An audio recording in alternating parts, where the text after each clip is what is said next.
وہیں سے شروع ہوا. جس کے بیٹے نے یہ کہا ہے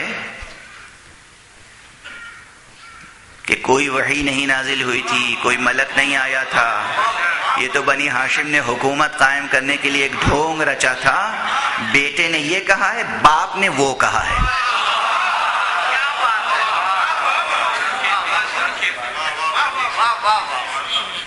وہ باپ نے شاخسانہ کھڑا کیا کہ معراج تو خواب تھی، خواب دیکھا تھا پیغمبر نے. اور سہارا کس کا لیا؟ سہارا کون بنا؟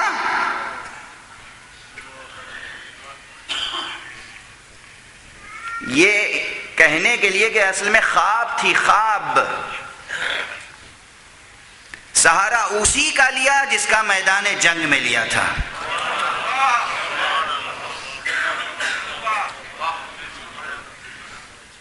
اس پردہ نشیں کا سہارا لے لیا جس کا سہارا میدان جنگ میں لیا تھا. ان سے روایت ہے کہ خواب تھی. الیاذ باللہ، الیاذ باللہ، ان سے روایت ہے کہ خواب تھی. اور بھی روایتیں ہیں، مگر ان روایتوں میں یہ روایت بھی داخل کر دی گئی. بس اب میں کیا عرض کروں، وقت تیزی سے گزرتا جا رہا ہے اور بیان آگے بڑھ ہی نہیں رہا ہے. ابھی تو تمہیدی جملے ہیں. یہ یاد رکھیں کہ خواب تو نہیں تھی، قرآن نے اسے واقعے کے طور پہ بیان کیا. اب واقعہ بھی تھا تو کیسا؟ کچھ کہتے ہیں روحانی معراج تھی، کچھ کہتے ہیں روح و جسم کے ساتھ معراج تھی. اب اس میں میں نے کہا دو گروہ ہیں، کچھ تو جانتے ہی نہیں کہ کہہ کیا رہے ہیں. تو میں بھی دو جواب دوں گا. ایک جواب یاد رکھیے، جب کوئی کہے روحانی معراج تھی جسمانی نہیں، تو آپ فوراً یہ جملہ کہہ دیجئے گا کہ روح اور جسم کی جدائی کا نام موت ہے، معراج نہیں.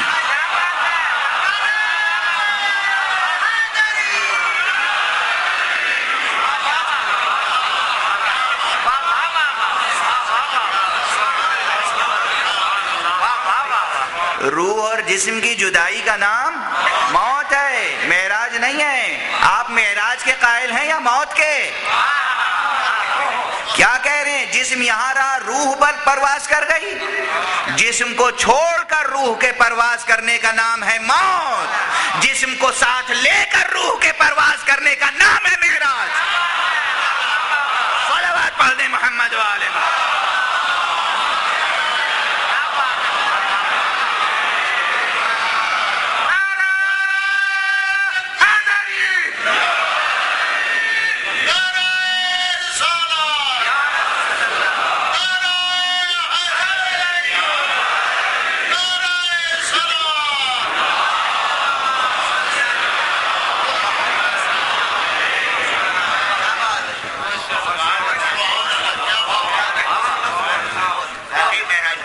بھائی روح اور جسم کی جدائی کا نام موت ہے، اس میں کوئی آرگومنٹ کی گنجائش ہے؟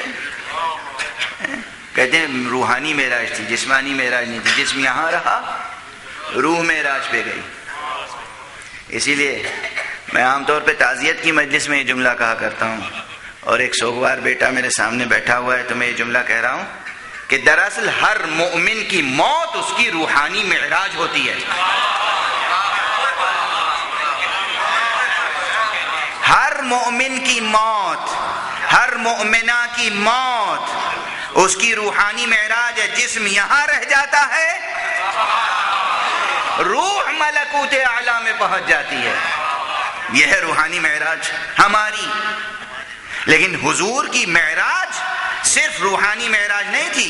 حضور روح و جسم کے ساتھ اپنے مکمل وجود کے ساتھ معراج پر تشریف لے گئے تھے.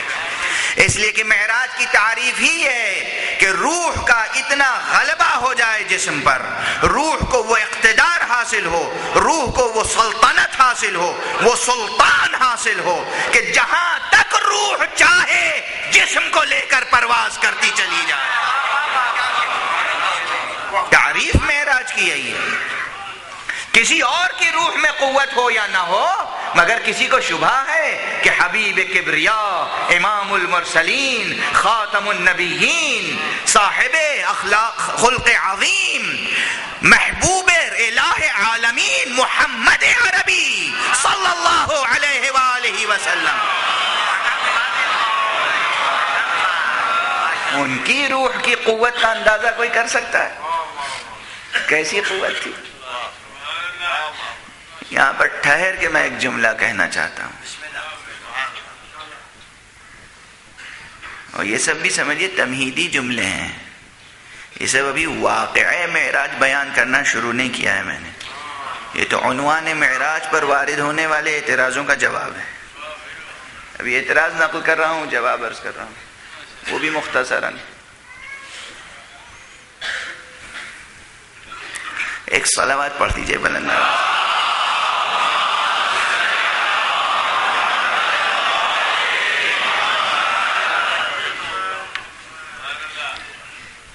جو لوگ معراج کے سلسلے میں بحث کرتے ہیں ان سے گفتگو کرتے ہوئے کچھ اور عنوانات بھی سامنے آ سکتے ہیں، لیکن میں ایک بات کہتا ہوں کہ نفس کی قوت جب ظاہر ہوتی ہے، کسی بھی شے کی جب قوت ظاہر ہوتی ہے تو اس میں فصل واقع نہیں ہوتا۔ توجہ رہے، یہ آپ کے سامنے بلب روشن ہے، اس کی شعاع یہاں تک پہنچ رہی ہے، مسلسل و متصل ہے یا منقطع؟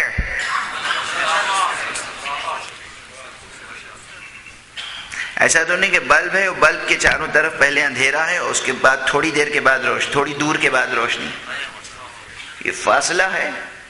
فصل ہے؟ نہیں۔ میں گفتگو کر رہا ہوں، یہ ساؤنڈ انرجی جو یہاں سے جنریٹ ہو رہی ہے، یہ ساؤنڈ جو یہاں سے آپ تک پہنچ رہی ہے، یہ مسلسل ہے یا منقطع؟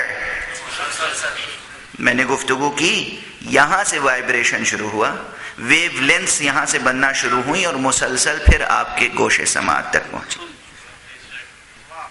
الیکٹرک کرنٹ، یہاں سے ہم نے سوئچ آن کیا اور وہاں چراغ جلا، وہاں بلب روشن ہوا، لیکن یہ الیکٹرک کرنٹ متصل ہے، مسلسل ہے یا منقطع؟ درمیان میں اگر کٹ جائے کہیں پر بھی تو بلب نہیں جلے گا۔ جہاں بھی یہ سلسلہ ہے کہ قوتوں کا نفوذ و نفاذ ہے، وہاں بلا فصل ہے۔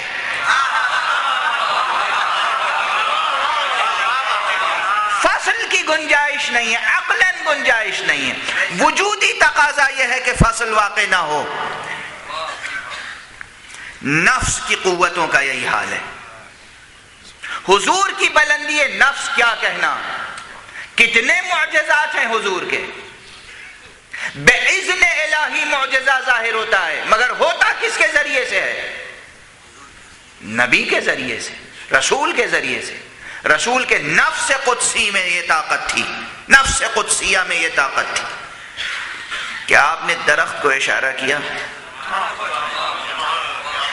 اجماع ہے تمام مسلمانوں کا، کوئی